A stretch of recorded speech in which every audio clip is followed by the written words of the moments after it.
me, as an African American, I do take a fascination with these stories about these revolutionary type figures. You know, you have St. Columbus Day in America. I know. Yeah. It is only now that we discover he was a slave trader. I'm not very happy about it. Alternate history of what we were not told because of everybody, all media and history was controlled by a certain ilk of people.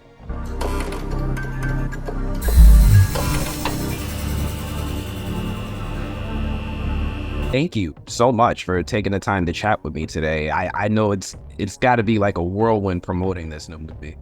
Yes, it has been first for the theatrical and now for the OTT release worldwide. Yeah, I'm on my last tethers.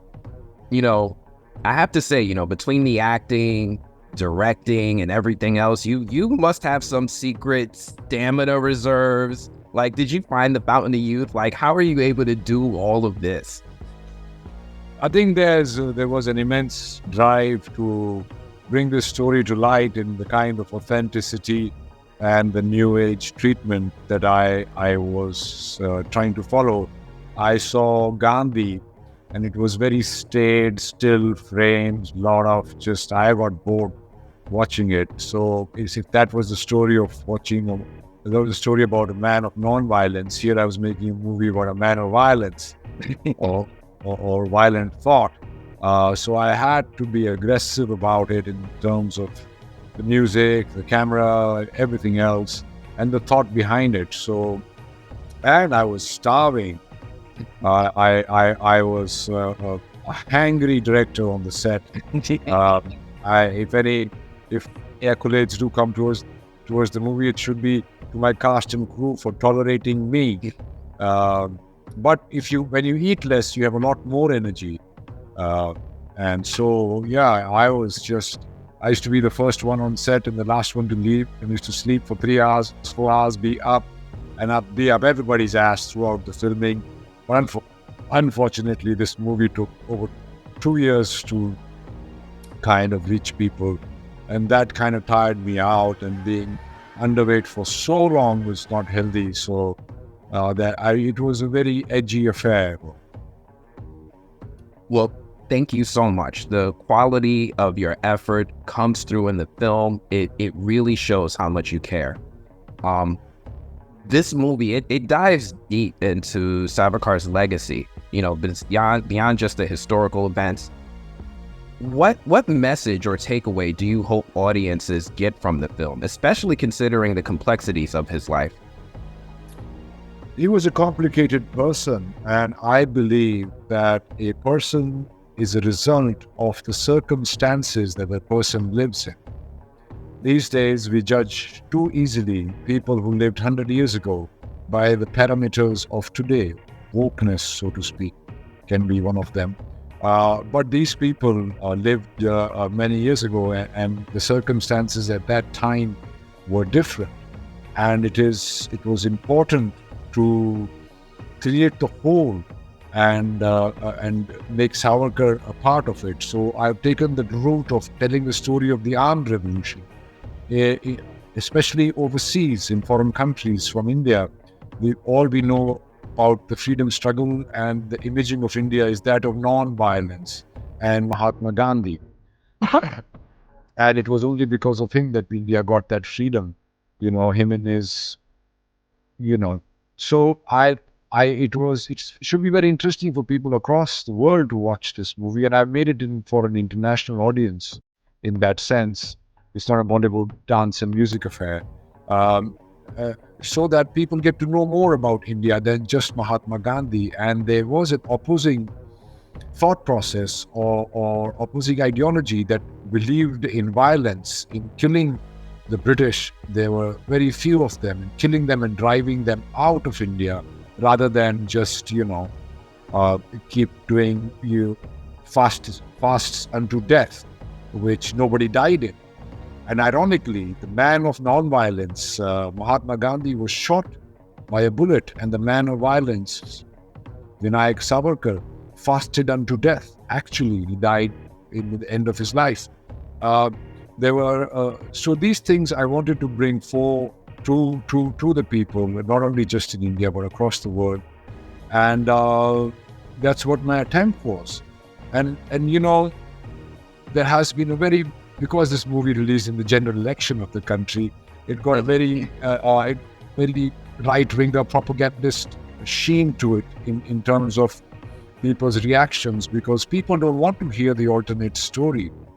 We have all been taught that India got its freedom only through non-violence, and I say from at the beginning of the movie, this is not that story.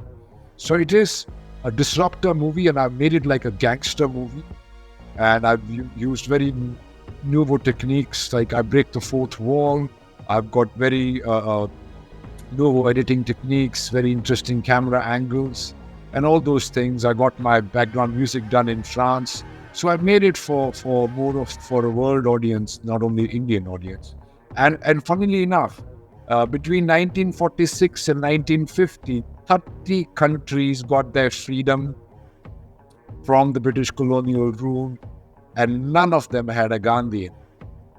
But Savarkar himself, he was a very towering figure, and kind of like what you said, it sounded like you approached him almost like a gangster type figure. But I'm curious, how did you approach portraying the more human side of this historical figure? Like, how were you able to showcase his vulnerabilities alongside his strength? When in the first cut, I had made him a lot more human and vulnerable than he is now. Not that he's not now. And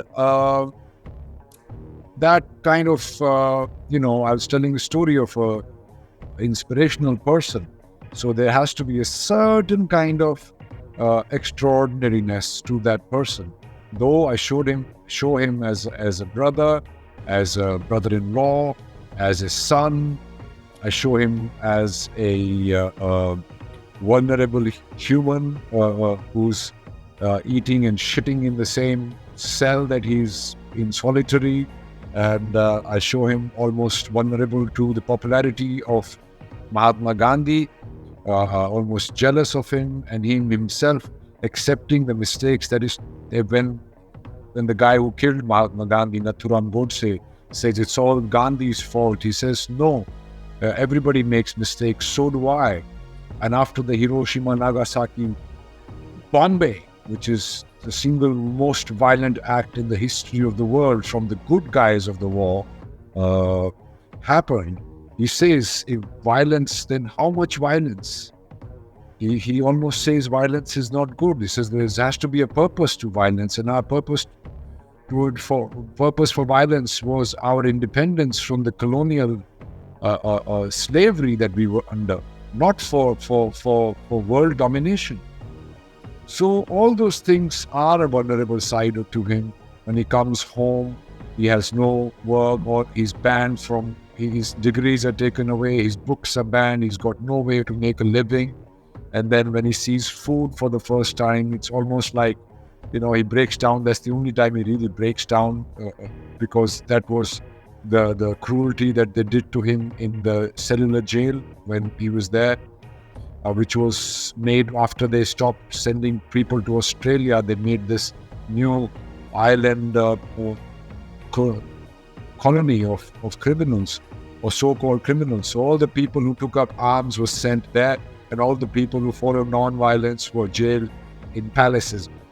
So there's a whole injustice. I mean, I'm not saying do not give credit to the non-violent people and Mahatma Gandhi. And I said, please do, but do not brush these people under the carpet. There are many, many aspects to any history. It depends on what point of view you're looking at. This is another point of view. As I said, I've got these woke friends who would not watch the movie in spite of liking me as an artist and believing that I work hard and I work in a lot of detail. They said, oh, you must have done a good job, but we will not watch this movie because it's about Savarkar. So that's a bit narrow-minded in my opinion. But he to each his own. I'm not going to put a gun to their head. But it is really a way. And also I made this movie not only for the Indian diaspora, as I said, the whole subcontinent, Pakistanis, the Bangladeshis and Indians have the same history till 1947 before the partition happened. So it is for the whole Indian subcontinent and how Mr. Savarkar wanted to keep it united. And also, when I was in Australia, I used to show my Bollywood movies to my friends over there, and they used to all laugh at them. So I always had it in my mind that I'm going to make a movie which my non-Indian friends or non-Indian subcontinent friends are not going to laugh at and shut up and watch. So that's what my aim was. And thank you so much for that. That story really resonates with me. You know, as an African American, I do take a fascination with these stories about these revolutionary type figures.